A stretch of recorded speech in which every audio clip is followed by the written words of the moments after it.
හිතුවේ නෑ ඔයාට හම්බෙයි කියලා මං වගේ හැඩකාර, දඟකාර, විෂයකාර කොල්ලෙක්. තේරෙන්නේ නැද්ද? මං ඒක කළේ විනෝදෙට.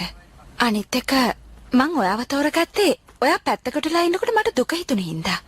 ඔයා දන්නවද මං හිතාගෙන හිටියේ ඔයාව මගේ සීන ලෝකේ කුමාරි කරගන්න. අපරාධේ. ඔයාට හම්බෙන්න තිබිච්ච අවස්ථාව. දැන් ඉතින් ඔක්කොම ඉවරයි. මං ඒ අදහස හිතෙන් අත්හරිනවා.